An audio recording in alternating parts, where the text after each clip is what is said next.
Hello everyone, welcome back to my channel Sumi হায়াস kitchen. আজকে আমার নতুন একটা রেসিপি, যে আলু দিয়ে ডিমের কারি। সাধারণত আমরা প্রত্যেককে নিজেদের মতো আমরা রান্না করি এটা। তো আমি যে প্রসেসে করি সেটাই আমি আপনাদের সঙ্গে শেয়ার করছি। তো প্রথমে আমি হালকা লবণ দিয়ে আমি ডিমটাকে ফ্রাই করে নিলাম। এরপর ওই কড়াইয়ে আমি একটু সর্ষের তেল অ্যাড করলাম, দিয়ে দিলাম ফোড়নে গোটা জিরে, একটা শুকনো লঙ্কা, একটা তেজপাতা।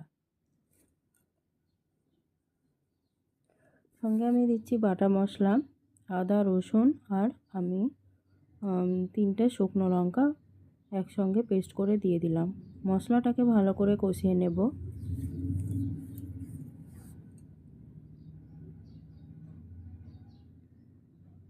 এরপর 2 মিনিট কষানোর পর আমি গুঁড়ো মশলা অ্যাড করছি। দিয়ে দিলাম হলুদ গুঁড়ো, একটু ধনে গুঁড়ো, আর স্বাদ মতো লবণ।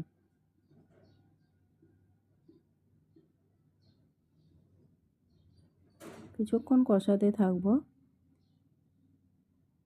এরপর আমি দিয়ে দিলাম টমেটো পেস্ট।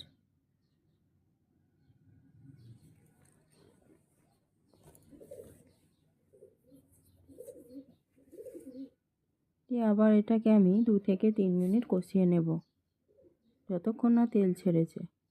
এরপর দিয়ে দিলাম আমি ফেটানো টক দই।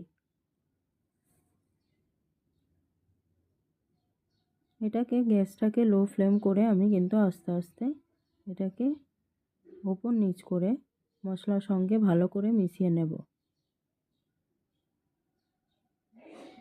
এরপর আমি বয়েল করা আলুগুলোকে আমি দিয়ে দিলাম, মশলার সঙ্গে ভালো করে কষিয়ে নেব। এখানে একটা ছোট্ট টিপস, যে আমি আলুগুলোকে প্রথমে আমি কিন্তু তেলে ফ্রাই করে নিলেও পারতাম, কিন্তু আমি একটু হালকা করে বয়েল করেছি আর মশলার সঙ্গে কষিয়ে নিলাম।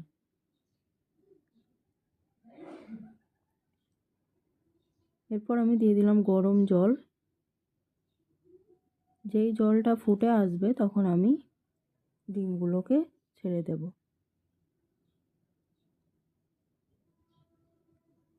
এরপরে আমি 5 থেকে 7 মিনিট রান্না করে নেব।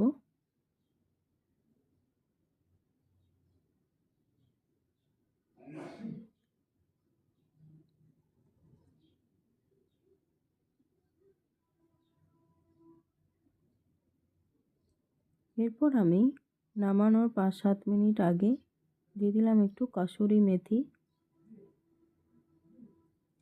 আর গরম মশলা দিলাম। দিয়ে আমি আবারও 5-7 মিনিট কুক করে নেব। এই যে আমার ঝোলটাও কিন্তু গাঢ় হয়ে গেছে, রান্নাটা হয়ে গেছে রান্না রেডি। টাটা।